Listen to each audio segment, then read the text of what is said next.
Hi guys, welcome to my channel. I'm Sandy and this is my new homeschooling channel where I'm going to share all the curriculum, books, just kind of everything that we do homeschooling wise. I used to homeschool my daughter and she had gone back into public school and I had recently pulled her out, and I just kind of wanted to go in and share why I pulled both of my children out of public school in a minute. Some of you might have come from my main channel, Sandy Beach, and I do meal planning and just kind of like health and wellness stuff over there, so feel free to check that out if you want. But I'm so excited to start my journey and just kind of make friends along the way, so subscribe if you're new, and maybe we can feed off ideas to each other. And always comment down below, share your resources, share your stories. I would love to hear them, and I think that other people would benefit from them too. So going into the why I pulled my kids out of public school, and it was a few different reasons besides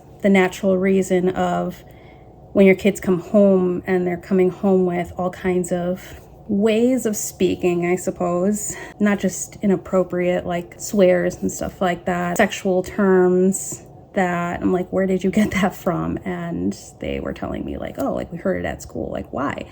And not even fully comprehending what they're saying. When I first started my homeschool journey, my daughter was very young. I initially put her into a pre-K class and she did not do well at all. It was a very large one because it was at a community college, and so they had a lot of practicing teachers, and I thought the more kids and the more teachers maybe the better, because then there'll be more eyes on the students and she has more people to play with. And I was so wrong. They said that the way that she was moving through the classroom was fine up until there was like a middle point where the teachers would have to switch places, and then she would just get very overwhelmed. And they started telling me that they weren't sure, but they think that those are usually signs of like sensory processing and just some of the behaviors that they've seen. So then going into kindergarten, the same thing happened, but they were saying she was too young to really be sure of that, just to kind of keep an eye on it. So going into kindergarten, the same kind of thing happened. So I ended up pulling her out and trying to get her into another kindergarten class because the first one was a private school and they didn't have the type of resources and people to help her. So in between trying to figure this thing out and trying to get her into school, her grades were dropping. So I pulled her out of school and I started to homeschool her. She was doing a lot better, and I thought that maybe she was ready for public school again. So by the next year, I tried putting her back in, and the same thing happened. She would get overwhelmed with too many kids around, too much noise, and just the distractions were a lot for her. Her grades started dropping again, so then I had to pull her out again for a while, and I just figured that it was something that she would grow out of. I took her to see somebody and they said the same thing, that I could take her to specialized classes, that there are specialized activities that I could help her with, and that she would eventually grow out of it. So this whole time I am just kind of on my mindset of, I just want to go back to work. I don't know what I'm doing. I don't really want to be a stay-at-home mom who just like homeschools, and I just had no faith in myself. I was always one of those moms who said to myself, oh, I could never do that. I could never be a stay-at-home mom. But now I love it. I want to be with my kids all the time, and whenever I would think about homeschooling, I'm like, that seems so complicated. I don't feel like I know enough to homeschool, and it seems very hard, and I could never do something like that. And I guess I just thought about the burden of what if I fail and I'll fail them, and I felt like I was just thrown into it instead of being a person that was just, this is what I want to do, this is my goal in life, and I'm going to prepare for it. It felt like I was thrown in, and every time I would put her into school, I'm like, yes, I can go find a job. And then, you know, she would come back into homeschooling, and then we'd finally kind of get the rhythm of it. For the first year, it was really hard because my daughter went to school, but the whole first year she didn't want to go. She kept saying, when are we going to homeschool again? Is this permanent? Does this have to be forever? And it made me so sad. And then the second year she was in, she did get used to it. She found a best friend, and she did like it, where she said that she wasn't very committed to the school. Like, I think that just like any other kid. You don't really like school, you kind of like the friends.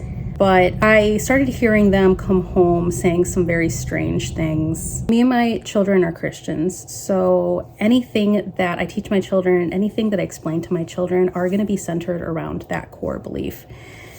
And I think that they're fully aware of how some of their classmates don't align with that. And so that makes it a little bit hard. Also, just being introduced to a lot of things on social media that their friends are seeing and their friends are allowed to do, and wondering why they're not allowed to do it, and just being exposed to a lot of things that I don't agree with. That's part of it. And I know that a lot of people, that's kind of like the hard part.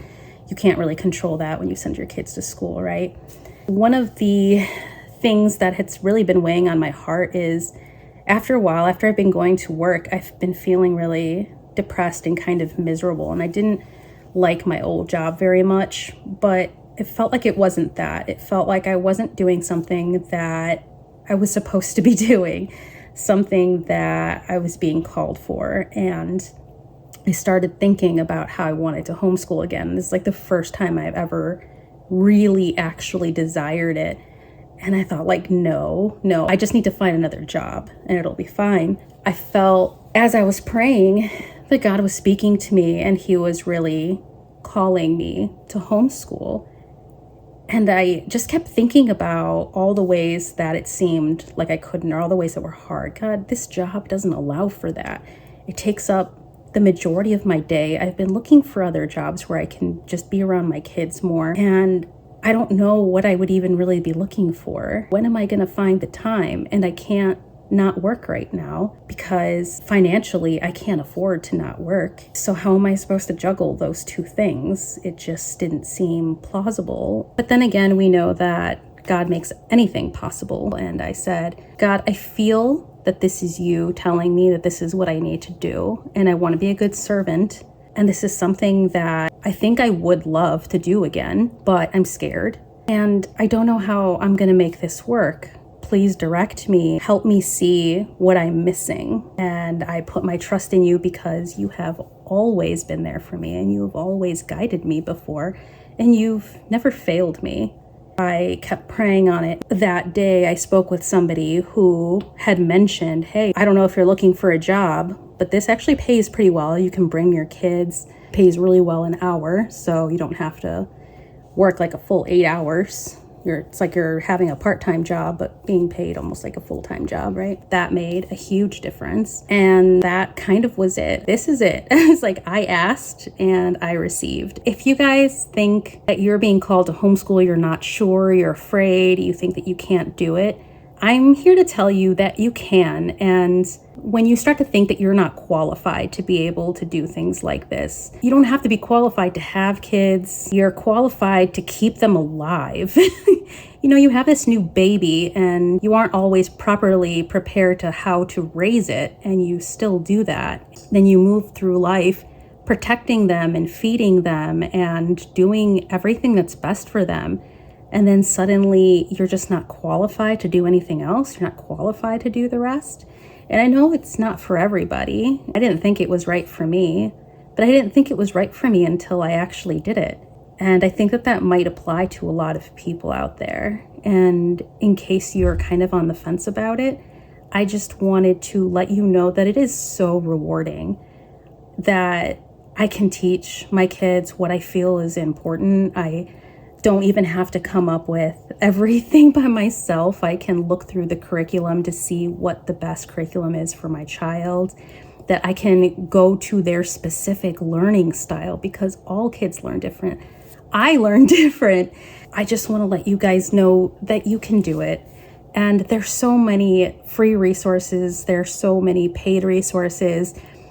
There's so many videos. There's teachers that grade online when you get to certain grade levels, if that's what you needed. But as for this year, in comparison to the other years, this is one of the first years I've been very, very excited, very happy, very optimistic, and feeling like everything is lined up, and maybe trying to understand that maybe the reasons why things weren't going my way when I kept trying to put my daughter back into school, maybe that was just God trying to tell me, like, hey, wake up. Like, this is what you should be doing. You are helping your daughter. This is not nothing. And yeah, just seeing the importance in what I was doing now and probably not giving myself enough credit. And I know a lot of moms do that. They do so much for their kids, but they still feel like bad moms. Something that we all deal with every once in a while.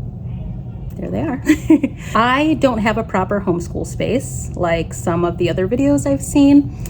We just moved, so we moved into a small apartment. But whenever I have my space set up, I will show you guys that and let you see it. For us, it'll be more like a bookshelf and a homeschool table and maybe like a homeschool bin or something like that. But there'll still be plenty of fun and plenty of love and plenty of laughs. So I hope that you guys stick around with us, and I don't know, I hope you guys subscribe and comment below because I love talking to people and I love connecting. And if you guys are looking for a stay-at-home mom friend, I volunteer. Don't forget to comment below what your name is and how long you've been homeschooling. I'm really curious to know. I really want to intake wisdom from others. But I will see you guys next time because we're not regular moms here. We're homeschool moms.